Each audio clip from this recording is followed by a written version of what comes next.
Sangyong et les concessions Van Lendert, Plombières et Zurbrode, partenaires de Vedia lors de la foire agricole de Batis.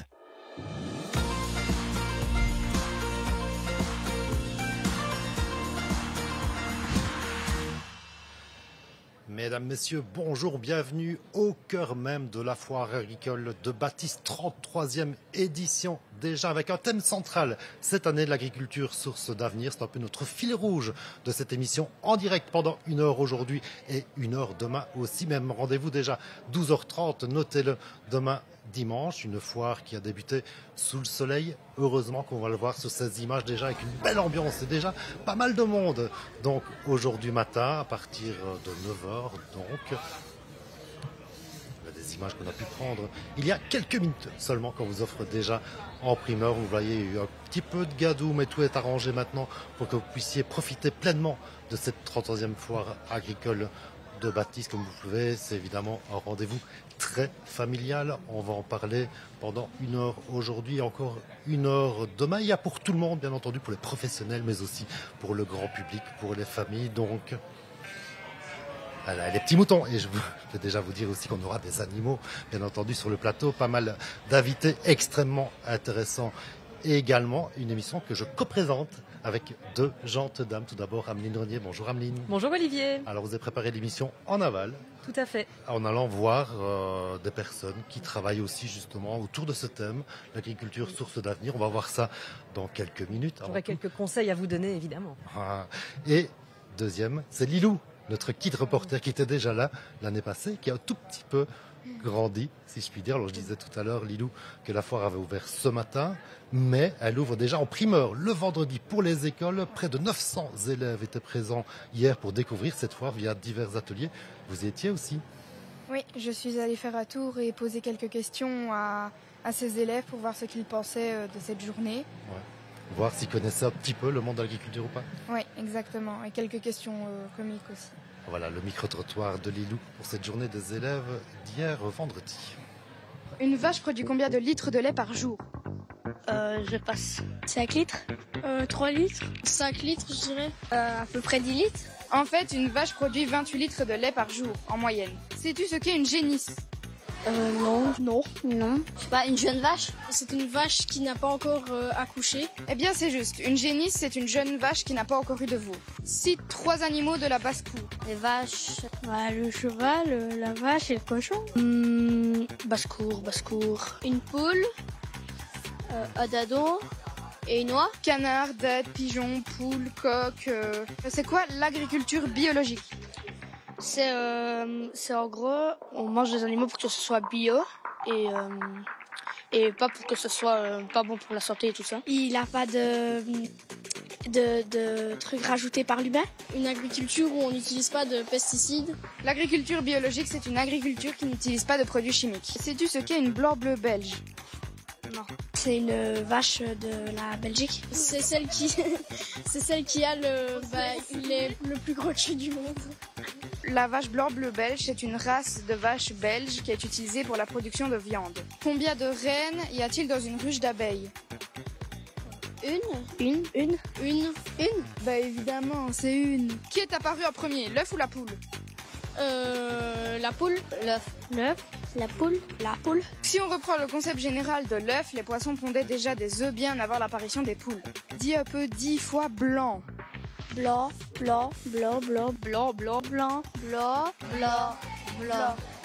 Et la vache, elle boit quoi? Lait. De l'eau. Blanc. Mais la vache, elle boit de l'eau, pas vrai? Voilà, ça commence en force avec Lilou. Toi, tu bois du lait ou de l'eau?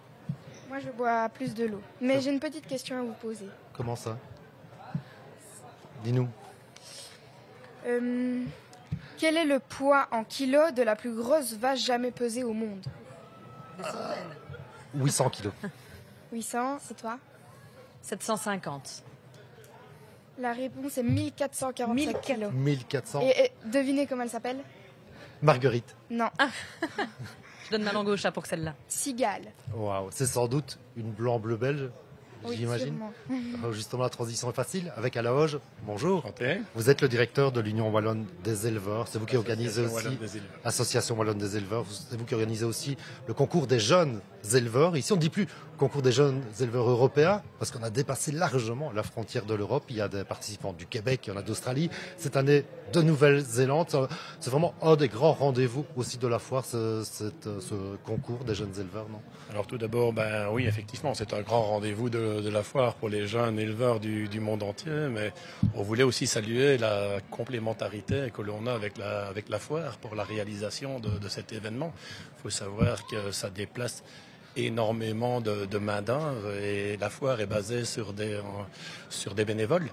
Et l'installation qui nous est permis de réaliser et de faire venir depuis 21 éditions plus de 2000 jeunes de 21 pays différents, dont l'Australie l'année dernière, la Nouvelle-Zélande cette année. Ce sont des jeunes qui doivent faire 24 heures de déplacement. Et donc, si cette fois, cette école a ce renommée internationale, ben merci à la foire agricole de Patis de nous permettre de réaliser la meilleure formation au monde, n'ayons pas peur de le dire, par rapport à cette formation des jeunes.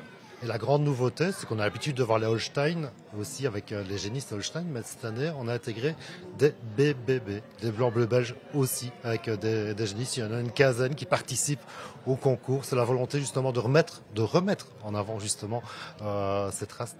Alors, l'association Wallonne des éleveurs, on travaille avec toutes les races et toutes les espèces. Et la race, la numéro 1 en Belgique, en Wallonie en particulier, c'est la blanc bleu belge.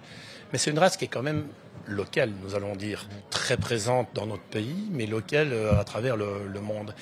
Et l'idée était de pouvoir permettre à nos jeunes d'échanger aussi avec des passionnés dans l'élevage bovin, des passionnés de l'élevage, les passionnés du concours, et se rendre compte qu'ils ne sont pas tout seuls et qu'il y a 21 pays différents avec 21 équipes, plus de 21 équipes qui sont présentes et qui leur permettent de pouvoir échanger sur leur passion. Que vous soyez éleveur de blanc-bleu, vous soyez éleveur de Holstein, peu importe, et toutes les autres races qui sont ici présentes. D'ailleurs, on va voir le concours des Limousins, on va voir les concours des blondes d'Aquitaine, et permettre aux jeunes de se rendre compte qu'ils ne sont pas isolés, quelque part, à être passionnés par l'élevage. Et ce côté international fait que d'autres idées peuvent arriver et d'autres manières de travailler peuvent aussi aider les jeunes à reprendre peut-être des exploitations demain. Alors j'ai une question un peu inévitable quand on voit le blanc-bleu belge, on voit c'est une grosse vache avec des grosses formes. Ça veut dire qu'elle est un peu bodybuildée, elle est piquée aux hormones ou pas? Alors pas du tout. C'est la meilleure race au monde dans le rapport poids-carcasse. C'est une race qui a été travaillée. Vous savez, le Wallon, par le passé, il a probablement aimé les formes parce qu'on a le porc piétrin qui est aussi un porc avec des formes assez prononcées. Vous avez le trait ardennais, le cheval de trait ardennais. Et la blanc-bleu, c'est une race qui a été travaillée sur son côté musculature. Et donc avec les années, on prenait la meilleure vache, on prenait le meilleur taureau, puis l'éleveur il continuait à accoupler. Ce qui fait que c'est la recordman au monde en nombre de viandes sur une carcasse, avec une viande qui en même temps est diététique. Une étude aux États-Unis a démontré que si nous voulons faire régime, il faut manger de la viande, il faut manger du blanc-bleu parce que il n'y a pas plus de gras dans la viande blanc-bleu que dans le poulet, par exemple. Ouais, merci. À la Hoche, voilà, c'est vous qui coordonnez ce concours des jeunes éleveurs qui se déroule encore en ce moment avec le premier prix. C'est 3 semaines, si je ne me trompe, au Québec, qui est l'invité d'honneur encore ici. Il y a vraiment une relation étroite avec le Québec, qui est l'invité d'honneur, donc je l'ai dit, de cette 33e foire agricole de Baptiste. C'est la meilleure manière aussi de remettre cette BBB en avant, en vitrine, c'est d'insérer justement les jeunes, notamment via ce concours, mais aussi une jeune jalettoise qui s'est lancée, qui veut se lancer en tout cas dans l'élevage des BBB. C'est Justine Collard qu'on a rencontrée. Hello les gonzes. Ça va? Vous n'êtes pas mauvais là? Ça c'est vraiment mon type de bête. J'aimerais bien arriver à une bête comme ça dans mon élevage.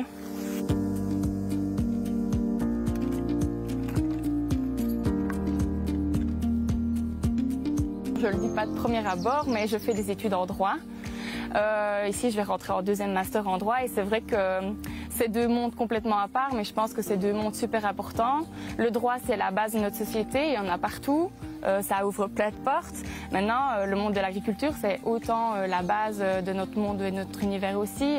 Je crois qu'on a besoin de l'agriculture pour avancer dans notre société et je pense que c'est deux mondes que je pourrais concilier.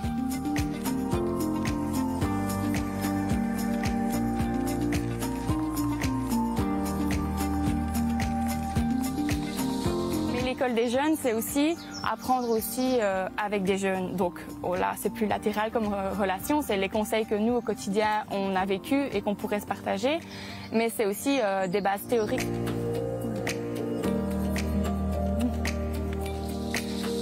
Je ne vais pas là pour gagner parce que je ne connais pas du tout l'univers des concours. Je n'ai pas des bêtes de concours et c'est pas mon but. Je veux des bêtes du quotidien qui soient fonctionnelles. Maintenant, c'est vrai qu'il y a quand même, à l'école des jeunes éleveurs, il y a quand même la gagne, il y a quand même le concours. Moi, j'y vais pas pour ça parce que j'ai tout à apprendre et j'y vais vraiment pour avoir un bagage complémentaire dans ma vie quotidienne après.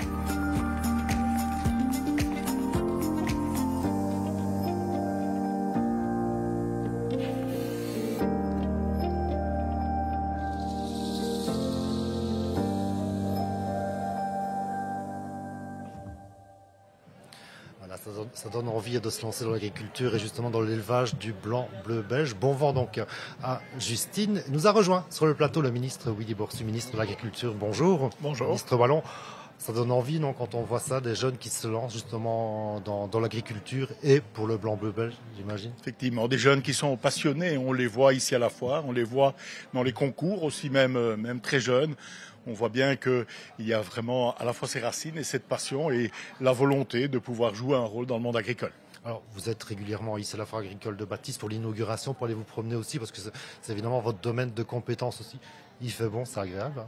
Effectivement, je crois que hier, la pluie a été très présente, mais fort heureusement, aujourd'hui, le soleil est de retour.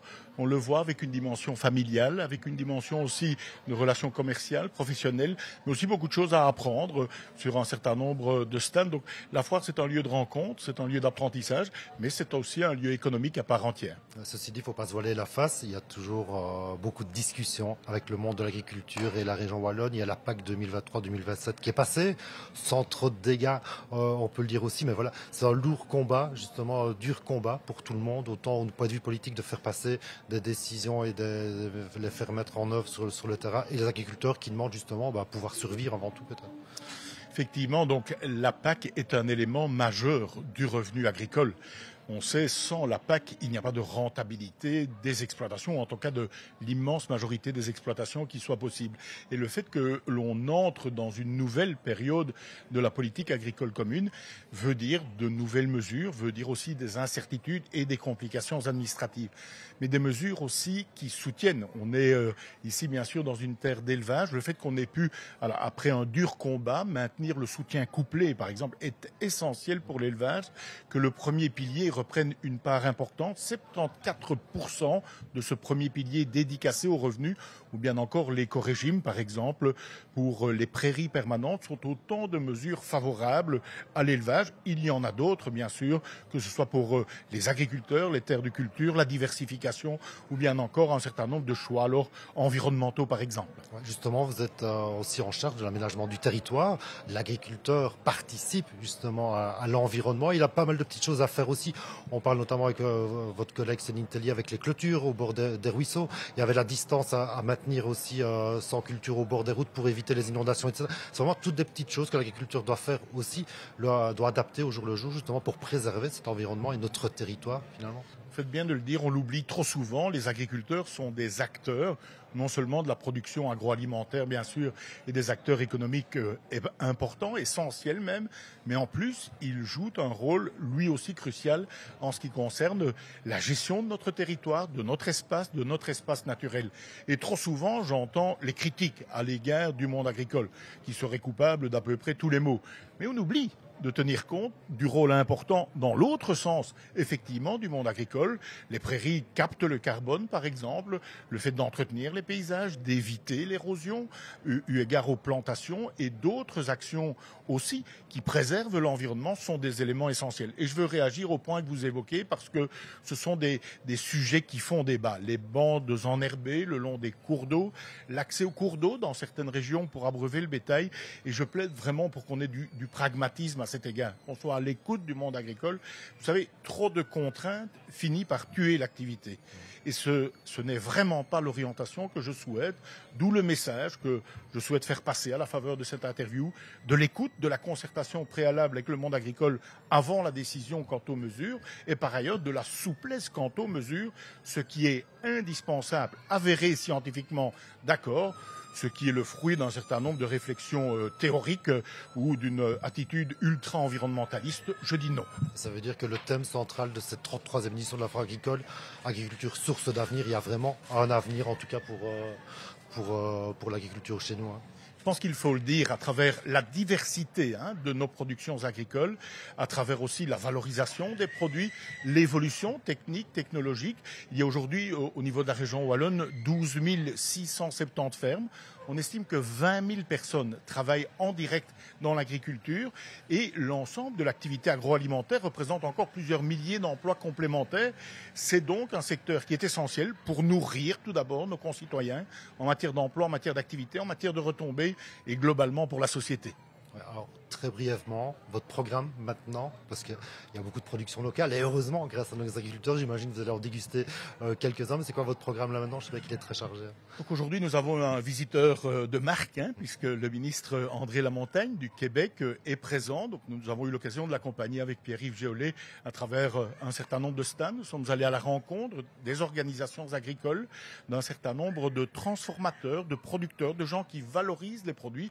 Je vais poursuivre, mais aussi aller à la rencontre du machinisme agricole, bien présent autour de votre stand. Et puis nous avons une réunion de travail alors sur les relations avec le Québec et le Canada, mais avec le Québec en particulier, avec mon homologue québécois, puisqu'on a beaucoup de débats concernant nos relations économiques. Et on sait que notamment le post-CETA est tout à fait positif, que ce soit pour l'économie canadienne ou québécoise ou le volet européen. On va aussi aborder cette question-là parce qu'elle est importante. Parfait, merci beaucoup. Mais je vous remercie infiniment. Bonne suite de visites et bonne dégustation des produits. Beaucoup. Et un mouton nous a rejoint pour la circonstance. Oui, on va le voir dans quelques instants. Merci à vous. Alors on disait, l'agriculture source d'avenir, ça passe aussi justement par la diversification, aussi de la manière de gérer les cultures ou bien gérer l'agriculture au sens très large. C'est un peu le thème du sujet que vous avez été tourné il n'y a pas très longtemps. Tout à fait. Donc je suis allée à la rencontre d'Adalia. Alors Adalia 2.0, c'est quoi? Eh bien, c'est une ASBL qui a pour mission donc de préserver la nature. Et donc, on va vous donner quelques conseils, par exemple pour entretenir son jardin mais sans pesticides, pour ramener les pollinisateurs au cœur du jardin, parce qu'évidemment les insectes ils sont importants. Donc, explication en images. Merci, merci.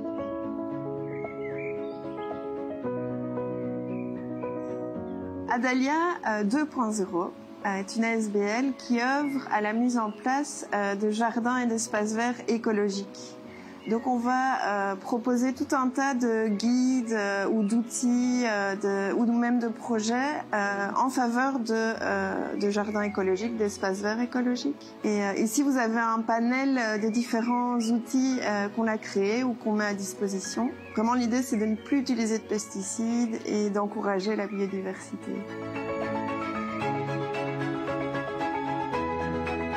Chacun peut œuvrer à plus de biodiversité. Prenons notamment les pollinisateurs, on en parle de plus en plus. Au-delà de l'abeille, il y a tout un tas d'insectes qui vont participer à la pollinisation. Et la pollinisation est le garant d'au moins 70 à 80% de notre production agricole, d'où l'importance de les préserver. Et une des principales menaces, c'est les pesticides, le manque de nourriture. Donc voilà, c'est dans ce sens-là qu'on travaille.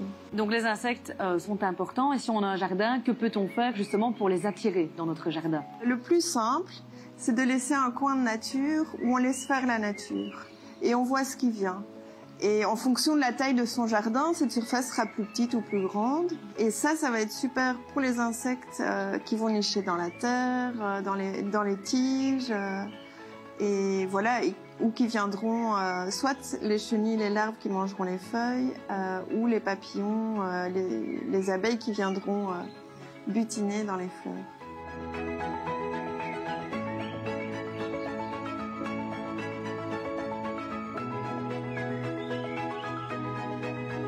Ça permet à la flore sauvage de revenir. C'est la plus adaptée à notre faune locale, aux insectes. Et ça ne demande aucun effort. La nature reprend un petit peu ses droits. Finalement, c'est la nature qui est la meilleure gestionnaire d'elle-même, qui est capable de... Voilà, c'est un jardin en équilibre. Il a moins besoin d'intervention humaine qu'un jardin totalement déséquilibré.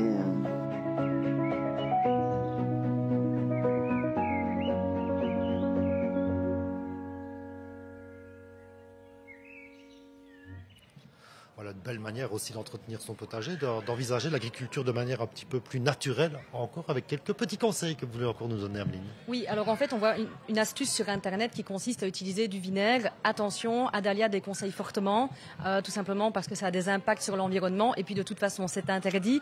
À la place, Adalia 2.0 conseille de l'huile de coude, de bons outils. Et surtout, il faut se poser aussi les bonnes questions. Donc, une mauvaise herbe, au final, est-ce que c'est vraiment une mauvaise herbe ? Moi, j'ai une belle manière justement pour gérer les mauvaises herbes avec notre invité David Jacquemin. Vous êtes responsable du pôle OVA ici sur la foire agricole. Bonjour David. Bonjour. Alors, pour gérer les mauvaises herbes, il y a les moutons, non? Oui, tout à fait. Il y a certaines races qui excellent en éco-pâturage, comme on appelle ça, et qui entretiennent notamment des réserves naturelles. Alors, on ne va pas attendre trop longtemps. On va aller voir bientôt le mouton qui est là derrière nous, Bleu du Maine. Mais avant cela, si on vous a invité, c'est aussi pour parler de cette filière laine avec ces moutons qu'on essaye de développer un petit peu plus dans notre région. Et parce qu'il y a une réelle filière laine qui s'est mise en place depuis un petit moment déjà chez nous. Un petit mot là-dessus. C'est une filière qui commence à se développer de plus en plus simple. Voilà, donc au niveau du monde du mouton en Wallonie, on fait face à vraiment une extension du nombre d'éleveurs. Et donc on a assez bien de laine qui arrive sur le marché. Et donc on essaie de mettre en place des filières pour essayer de valoriser ce produit. Oui. Il y a beaucoup d'éleveurs de moutons pour l'instant dans l'arrondissement de Verviers. Vous en connaissez beaucoup? Dans l'arrondissement de Verviers, je pense. Enfin, au niveau de la Wallonie, on parle de 5000 éleveurs. Donc, au niveau de la province de Liège et de Verviers, on est déjà pas mal représenté. Donc, on doit pouvoir au moins en avoir 1000-1500. Il y a de la place pour l'élevage de moutons? Oui, au niveau de la production de viande, notamment, on est autosuffisant seulement 21%. Donc, il y a vraiment de la place et un créneau pour l'éleveur qui veut se diversifier dans son activité. Et la place, il y a de l'espace aussi. On a des prairies, on a des champs pour les éleveurs. Ça, c'est au niveau de surface, c'est toujours quelque chose de compliqué pour certains. Maintenant, voilà, le mouton permet notamment de faire de l'éco-pâturage et, par exemple, de faire des partenariats. Personnellement, moi, j'en fais avec Efrabel, donc je peux pâturer le long de la ligne TGV ici à Herve. Et voilà, ça permet de faire un procédé win-win qui permet à l'éleveur d'avoir de pâture pour ses moutons et à Efrabel d'avoir ses surfaces entretenues. Quelle est la taille critique d'un élevage de moutons pour être rentable? Pour être rentable, il faut déjà pas mal de brebis. Et je pense qu'un couple actuellement, s'il peut vouloir vivre du mouton à 100%, il faut considérer 1000 ou 1200 brebis. Alors, je l'ai promis, on va aller voir ce mouton qui est là parce qu'on va faire un petit peu plus connaissance. C'est un mouton bleu du Maine. Mais il n'est pas bleu. Il n'est pas bleu comme un blanc bleu belge n'est pas bleu. Mais voilà, les animaux qui ont... C'est la même chose chez la lapin, les poules, les animaux qui sont un peu gris. Historiquement, on les a appelés bleus. C'est un adulte? Donc ça, c'est un animal qui a 1 an. C'est un jeune bélier d'1 an. On peut le toucher? Oui, certainement. Je peux le toucher? Oui, non. Salut toi. Il est doux comme un agneau. C'est quoi sa particularité? Donc, au niveau de la race bleu du Maine, on cherche d'avant tout un animal qui a un grand gabarit. Donc ça, c'est la première des caractéristiques. Un animal qui a un bon bassin pour avoir un annelage facile. Un gabarit, comme je viens de le dire, c'est un animal qui est très prolifique. Donc pour avoir beaucoup d'agneaux, bien plantés, des bons aplombs. Il y a des caractéristiques de race qui sont bien propres à elle. Donc la tête dénudée, de couleur bleu ardoise. Et chez le mâle, on remarque quelques rides. Alors il faut les tondre régulièrement? Alors un mouton, ça se tond généralement une fois par an. Ici, dans le cadre de la foire de Bâtisse, moi personnellement, je les tonds 2 fois par an, mais pour le confort de l'animal, une fois par an est nécessaire. Ouais, c'est l'occasion aussi de dire qu'il y a des tontes qui sont faites ici en direct. Justement, ça marche toujours très bien pour les enfants et les familles. Merci. David, on regardera les moutons d'une manière un petit peu différente, encore aussi avec un petit peu plus de respect. En tout cas, on l'espère et bonne chance aussi et bonne suite aussi dans cette filière Verlaine. Merci beaucoup, David. À très vite. Alors, on va poursuivre évidemment notre émission avec vous, Ameline, parce qu'il y a un sujet ici. On a parlé de l'agriculture source d'avenir, oui. Et avec une grosse difficulté aussi pour les agriculteurs aujourd'hui, les jeunes agriculteurs, c'est de reprendre une ferme. Vous avez rencontré 2 jeunes qui, justement, ont repris une ferme du côté de José. C'est ça. Alors, donc, c'est Maxime et François. Maxime et François, donc, ce sont 2 amis. Ils sont tous les 2 issus du milieu agricole et ils avaient un projet commun, reprendre une ferme. Donc, après de longues recherches, ils ont enfin trouvé la perle rare, un coup de cœur. Et donc, je suis allée visiter les lieux. Dans ce cadre verdoyant se trouve une vieille ferme et récemment, le propriétaire a remis son exploitation à 2 jeunes, un projet qui se concrétise pour les 2 amis. Alors il y a un an, vous avez tous les 2 décidé de reprendre une ferme. Qui est à l'initiative de ce projet ? C'est un peu les deux. Ça fait quelques mois qu'on cherchait une ferme à reprendre dans les environs, enfin dans le pays d'Herve. Et alors on en a regardé plusieurs et celle-ci se présentait très bien pour nous. Alors c'est vrai que pour 2 jeunes c'était un petit peu atypique de reprendre une exploitation agricole. Mais nous venons tous les 2 de ce milieu-ci depuis notre plus jeune âge et ça nous tenait vraiment à cœur de se lancer là-dedans. On a un peu travaillé à l'extérieur avant ça et on a remarqué que c'est vraiment ce qui nous convenait de lancer notre propre projet.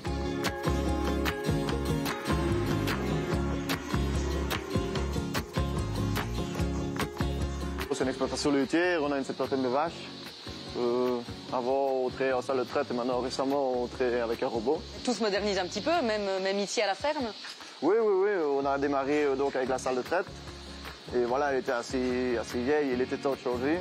Et alors, on est reparti vers un robot, qui nous semble être une bonne idée pour le nombre de vaches qu'on avait.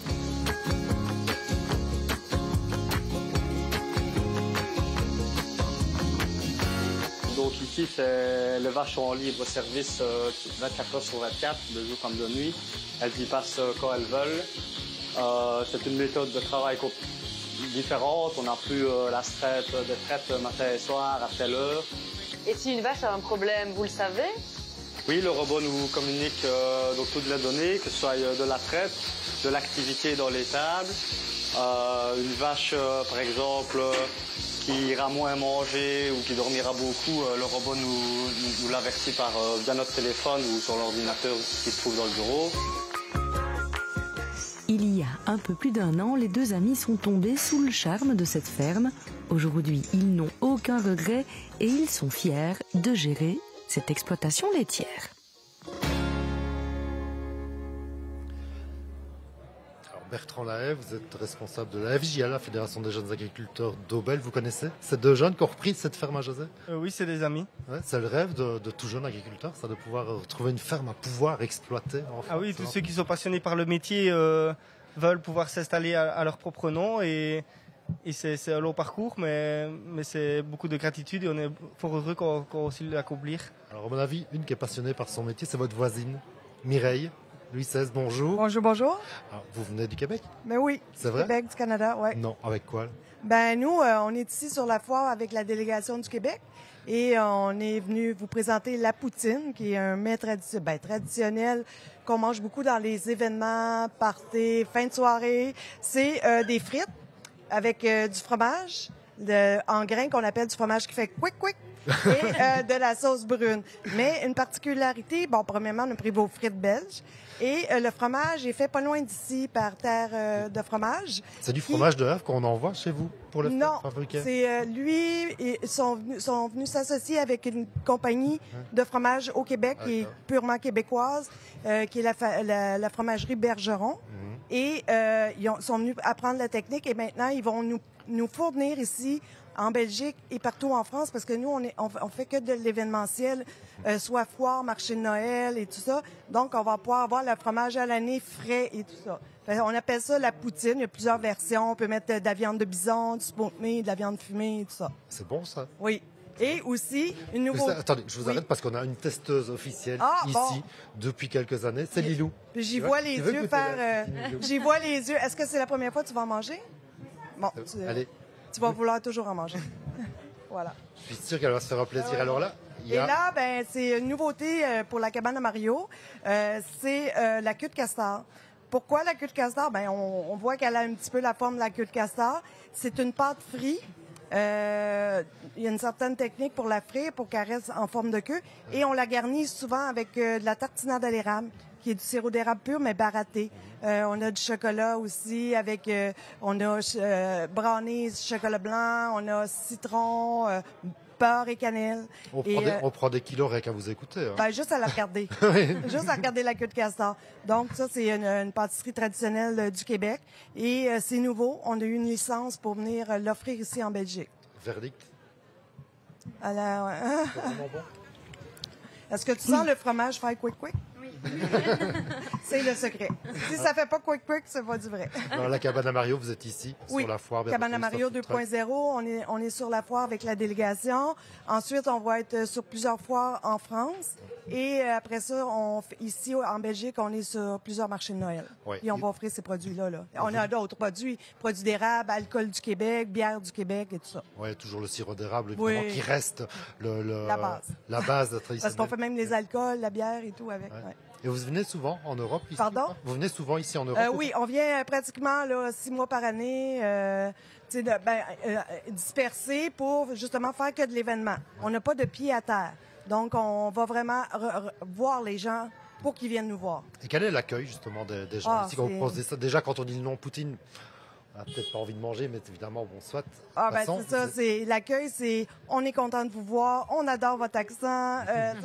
Mais nous, on dit toujours, c'est pas nous qui a l'accent, c'est vous, là. Mais c'est ça, les gens sont heureux de nous voir parce que, bon, c'est un produit unique, puis un produit qu'ils ne retrouvent pas partout. Donc, ils sont contents, puis ils viennent nous voir, puis ils font leurs provisions pour le temps qu'on revienne. Ouais. Vous goûtez les spécialités belges aussi? Ben oui, certains, puis il y en avait des bonnes aussi. Vous avez goûté quoi? Moi, j'aime beaucoup le sucré, donc les petits cuberdons, les frites. Attendez, parce qu'il faut l'arrêter, elle mange tout. Ben ouais, faut partager, j'ai oublié. Ameline, je te présente. Tiens, voilà une c'est ça, oui, on a l'occasion de goûter à plusieurs trucs. Sur des frites qui sont passées 2 fois, vous m'assurez. Oui, c'est les vraies frites belges. Le fromage fait bien quick. Quick, hein? Mais si ça fait pas quick, c'est... Bon, ça se trouve être un cheddar, là. Mais nous, le fromage au Québec, pour faire la poutine, c'est vraiment ça, parce qu'il se défait pas. Il reste en morceaux. Puis les gens, c'est ça qu'ils veulent avoir, tu sais. Oui. Puis là, la fromagerie est juste ici à côté, fait qu'on était chanceux. Là. Ouais. Et comme on disait, votre présence ici n'est pas anodine non plus. Vous êtes là avec la délégation du Québec, parce que l'invité d'honneur, ça coulait de source, évidemment, parce qu'il y a des liens étroits entre le Québec et la foire agricole de Baptiste. C'est la première fois que vous venez vous-même ici? Ici à Baptiste, oui. En Belgique. Mais on fait beaucoup d'autres endroits en Belgique. Mais c'est ça. Là, c'est un événement spécial. On a été invités par la délégation, puis on l'a très grandement apprécié. Là. Je peux vous dire qu'à l'odeur, en tout cas, il y a la régie qui est demandée pour goûter votre poutine aussi. Donc, on va garder un tout petit peu. Vous la gardez, puis je vous offre la queue de castor. Il faudrait la partager. Maintenant, c'est de la queue de castor. Celle-là, c'est tartinade à l'érable avec pépites d'érable. Pépites d'érable? Oui. C'est excellent. Ça fait un bon croquant. Merci. C'est gentil, Mireille, d'avoir fait le petit détour pour nous. Si vous avez l'occasion, venez nous voir. On est dans le hall des criers et on est dans le hall gourmand pour la restauration. Ouais, parfait. Merci. Bonne foire à vous aussi et bonne rencontre aussi. Merci, puis merci de nous avoir accueillis. Il fait bon, en vrai. Oui, il fait beau en plus. Merci. Alors, on revient avec vous, Bertrand Lahaye, donc responsable de la FJA, la Fédération des jeunes agriculteurs d'Auvel.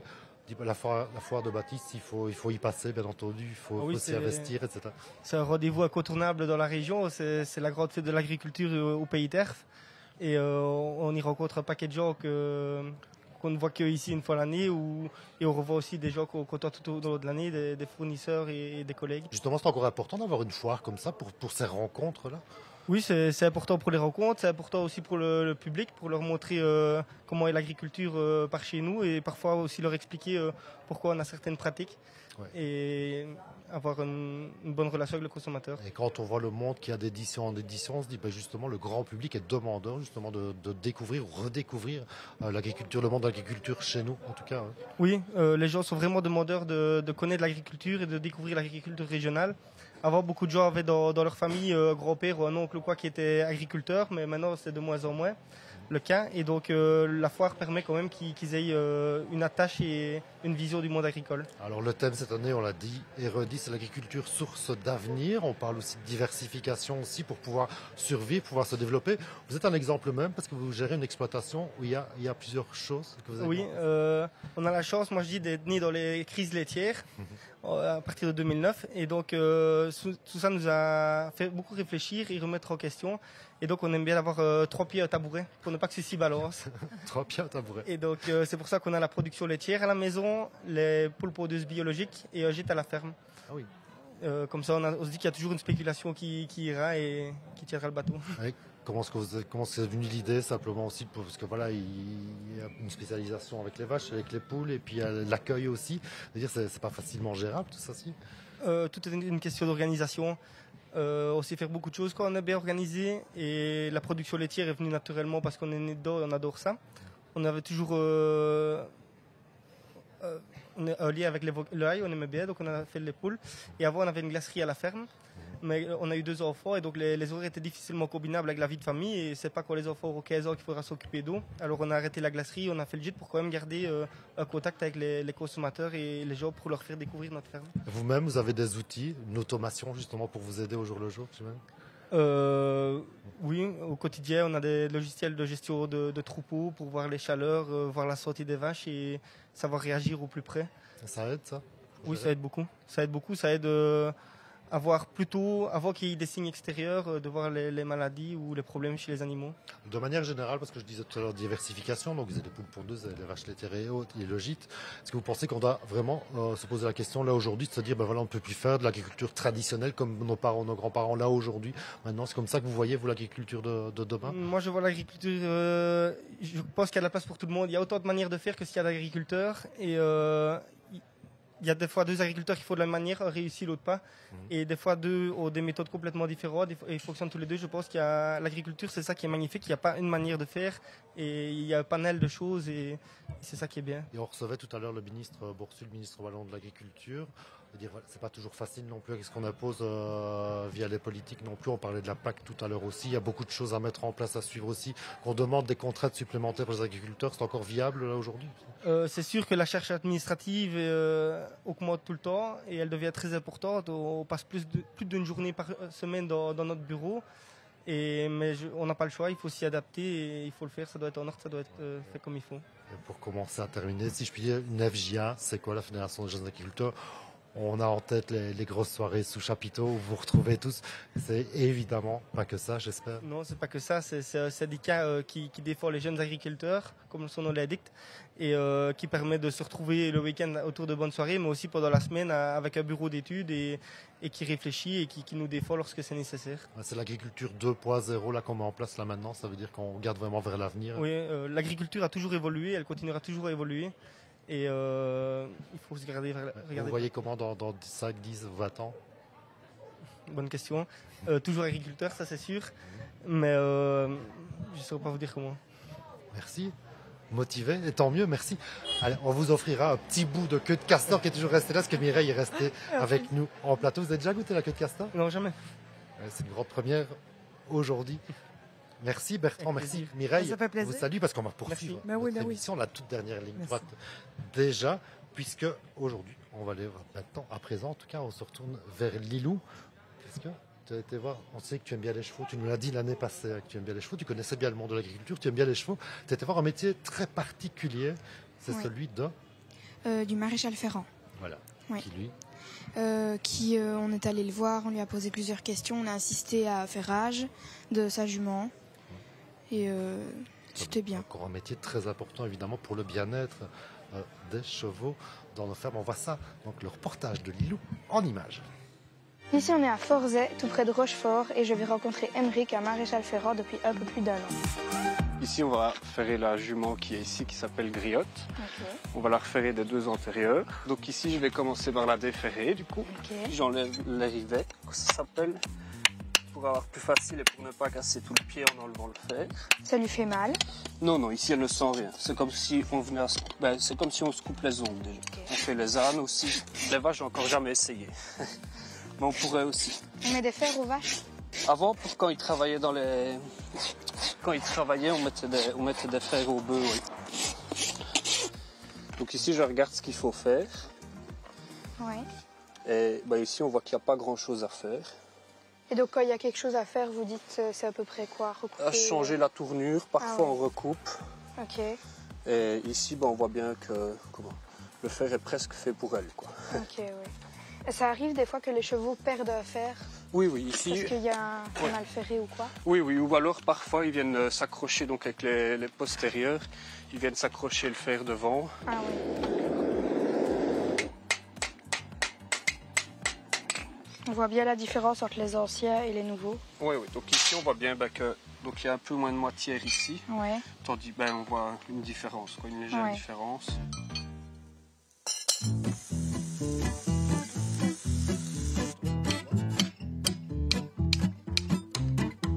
On doit faire un fil d'argent, ça s'appelle, c'est pour être sûr que le cheval ne vienne pas s'accrocher, qu'il ne se marche pas dessus et qu'il défait.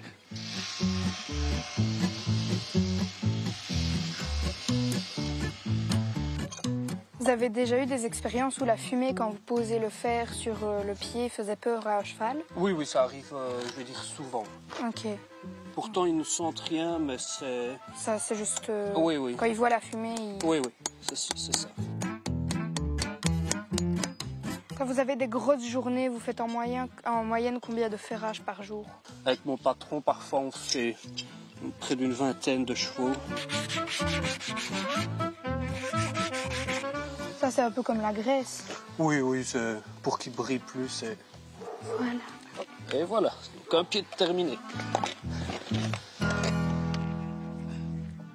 Merci Émeric pour toutes ces explications. Avec plaisir. Je te donne les deux anciens fers de griotte. Merci. En plus, il paraît que ça porte bonheur. Donc voilà, ici j'ai un petit cadeau pour toi. Oh. Un des anciens fers de griotte, donc la jument qu'on est allé voir chez Émeric. Oh, ça me touche, c'est gentil ça. Lilou, c'était pas préparé du tout. Ça, figurez-vous, voilà. Mais j'ai mon fer à cheval. Il est beau. Merci. Voilà. Lilou, merci à toi. Nos deux derniers invités, aujourd'hui déjà, parce que le temps passe vite, bien entendu. Didier Gustal, président de la Foire agricole de Baptiste. On tirera les conclusions dans quelques instants. Mais avant cela, il y a Paulette Piron, qui est la vice-présidente de l'Union des agricultrices wallonnes et présidente aussi de la section du pays de Herve. Bonjour, merci d'être là avec nous. Si on vous a invité, c'est parce que vous menez une petite action sur la foire ici, là, aujourd'hui et demain également avec les agricultrices wallonnes. Un petit mot sur cette action, Strick. Oui, donc depuis plusieurs années, la foire, le comité de la foire nous demande de venir organiser un stand pédagogique, un stand d'animation spécialement pour les enfants, où on essaye finalement d'un petit peu réexpliquer les bases de l'agriculture, parce qu'on se rend vraiment compte que finalement, elles sont de plus en plus incomprises et inconnues par les enfants, mais également par les adultes. Et donc, on essaye de renouer finalement la communication avec les citoyens qui sont également nos consommateurs, parce que n'oublions pas, nous avons quand même les agriculteurs et l'agricultrice une fonction nourricière, et donc finalement c'est la base. Ça nous semble la base de savoir que le morceau de sucre il vient finalement d'une betterave et que le chips il vient d'une pomme de terre. Voilà, simplement on se rend compte que même cette base-là, les enfants ne l'ont plus à l'heure actuelle. Il y a encore des enfants qui se posent la question de savoir d'où vient le lait.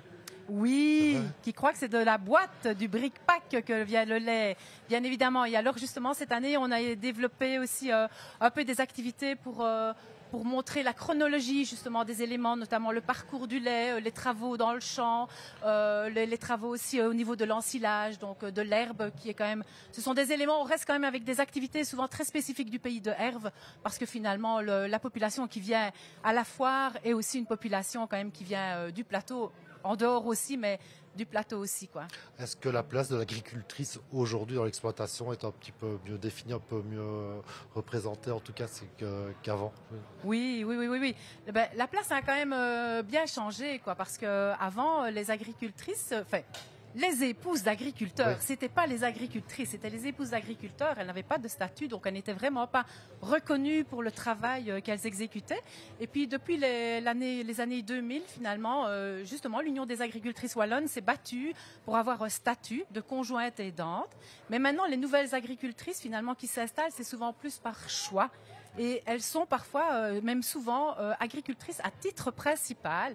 Et donc, elles prennent des décisions. Elles sont, soit elles choisissent d'être chefs d'entreprise, et elles sont souvent, finalement, un moteur, finalement, dans les fermes, parce qu'elles gardent quand même peut-être le côté aussi administratif, mais elles sont un moteur souvent pour un élément de diversification dans les fermes, que ce soit ferme pédagogique. C'est elle qui amène de nouvelles idées, alors? Voilà, et c'est un élément souvent qui est à la limite prévu plus pour l'occupation, enfin pas pour l'occupation. Les femmes s'occupent plus de cet élément-là, quoi. Elles sont attirées par cette diversification. Maintenant, il y en a d'autres qui ont une partie du bétail, qui s'occupent d'une partie du bétail, mais elles ont un statut finalement différent et elles ont vraiment leurs décisions au même titre que les agriculteurs. Est-ce qu'il y a des choses qui sont mises en place au sein de l'UAW, de l'Union des agricultrices wallonnes, pour justement aider les agricultrices, les dames, jeunes ou peut-être moins jeunes, qui ont envie vraiment de se lancer dans l'exploitation? Oui, l'Union des agricultrices wallonnes fait partie de la Fédération wallonne de l'agriculture, de la FOA, et donc la FOA a mis en place finalement différents services qui encadrent les agriculteurs ou les agricultrices, les jeunes, les moins jeunes. Notamment, il y a Gonferme finalement, qui permet de mettre en place finalement des dossiers, les dossiers d'installation, qui permet d'avoir des conseils personnalisés, qui permet d'avoir tout un réseau finalement de contacts. Mais alors il y a aussi également FOA Academy qui se lance ici tout à fait récemment, qui permet d'avoir les formations de base pour être reconnu comme agriculteur ou agricultrice, mais également les formations de perfectionnement, les formations continues, quoi. Oui, vous avez un stand d'ici sur la foire, bien entendu. Si on veut plus d'infos, plus de renseignements, on peut vous retrouver facilement. Oui, nous sommes dans le hall en bois et on a un grand stand. La foire nous a consacré un grand stand, donc vous ne pouvez pas nous louper. Merci. Sans problème, mais passez. Merci Paulette Piron, donc je rappelle vice-présidente de l'Union des agricultrices wallonnes et présidente donc de la section UAW du Pays de Herve. Bonne foire. Merci. À vous aussi. D'ailleurs, on a le président de la foire qui est là Bonjour. pour clôturer cette première émission de ce samedi. Didier Gustin, bonjour. Voilà, il suffit de regarder. Ouf, on se dit il a arrêté de pleuvoir parce qu'il y a des trombons qui sont tombés ces derniers jours.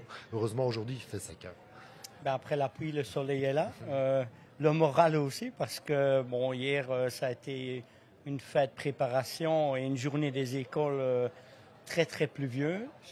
Donc, on a essayé de remettre le terrain en état. On a travaillé avec des bénévoles. C'est la chance quand on est dans une foire agricole, justement. Il y a beaucoup de paille qu'on a pu amener, heureusement. Si je veux dire. La paille, des copeaux, voilà. Mais ça a été quand même le rush hier soir. On a travaillé jusqu'à minuit. Moi, ce qui m'a étonné, c'est le nombre de personnes qui avaient déjà là tôt ce matin. Ouais. C'est impressionnant. C'est une particularité des dernières années, c'est que le public vient plus tôt et déjà nombreux le samedi. Souvent, il y a une dizaine d'années, on avait plus le public qui venait le dimanche à partir de midi. Alors on le disait que Bertrand Lahaye de la FJA aussi, c'est un lieu de rendez-vous pour les professionnels qui peuvent rencontrer, qui puisaient le grand public. C'est vraiment ça l'esprit de cette foire de bâtisse. C'est le but premier de la foire, c'est de faire découvrir notre métier et des endroits comme le village gourmand où des producteurs locaux peuvent venir présenter leurs produits au grand public. C'est parfait dans l'idéal que nous avons à la foire. Ouais, justement, s'il y a un endroit à ne pas louper, c'est quoi? Il y en a beaucoup, c'est ça le problème. Je dirais, allez jeter un coup d'œil dans la tente des jeunes éleveurs. C'est quand même impressionnant. On a des jeunes qui viennent de 16 pays différents. On en a d'Australie, du Canada, de Nouvelle-Zélande. C'est quand même pas banal pour une foire comme la nôtre. Mais alors, pour le grand public, un tour dans le village gourmand pour aller goûter ses saveurs. Dans le hall des criers, vous pouvez aussi aller voir le stand de notre invité d'honneur, le Québec, et aller voir toutes les évaluations de l'école des jeunes. Oui, il y a le petit élevage aussi qui marche toujours très bien. Quand on a des enfants, bien entendu, c'est aller voir les lapins, les poules, les moutons. Voilà, le petit élevage et le pôle mouton, ouais. C'est des endroits à ne pas rater. Parfait, merci. Merci Didier, on croise les doigts évidemment pour ce samedi après-midi et pour demain. Il va faire ça, hein. Et tant mieux, évidemment, on va encore faire le plat ici à la foire agricole de Bâtisse. Merci Didier, merci. Merci à vous aussi bientôt. Mais on va jeter un petit œil sur le programme de demain parce que Lilou et Ameline ont déjà travaillé, vont encore travailler, en tout cas cet après-midi dans les coulisses avec Ameline. On va poursuivre justement ce fil rouge, ce thème de cette agriculture source d'avenir avec de nouveaux reportages également. Tout à fait. Donc moi, je vais vous présenter Farm for Good. Donc c'est un réseau qui vient en aide aux agriculteurs, donc avec un suivi individuel et collectif. Et puis je vais vous présenter aussi Valbium. Voilà, des choses donc l'agriculture, donc de demain, la manière d'aborder cette agriculture de demain. Alors toi, Lilou, tu vas aussi encore travailler, voilà, ce week-end parce que tu n'es pas à l'école aujourd'hui. Oui, exactement. Je vais aller faire donc la même chose que ce que j'ai fait hier, mais avec tous les adultes qui viennent visiter la foire, leur poser des questions pas les mêmes que hier, un peu comiques et en même temps un peu pour voir s'ils s'y connaissent en agriculture. Voilà, on verra donc tout ça demain dans notre édition. Je vous fixe rendez-vous. Donc demain 12h30, même chaîne, même endroit, sur les réseaux sociaux également, de vos médias de proximité préférés, Vedia, RTC, Canal Zoom, et bien entendu en direct télé et sur Facebook également nos télés. Donc restez bien fidèles au poste. Venez aussi, surtout sur cette foire agricole de Bâtisse. Il fait très bon, le sol commence à sécher. Sérieusement, tant mieux, vous pouvez venir rencontrer les agriculteurs, les professionnels, rencontrer aussi le petit élevage, les grosses bêtes également, que ce soit des vaches, des chevaux. Il y a pas mal de démonstrations aussi, passer un bon moment. On se retrouve donc demain. Je vous dis qu'on aura aussi encore des animaux ici sur notre plateau, mais c'est la surprise donc pour demain. Merci à vous, bonne journée, à demain.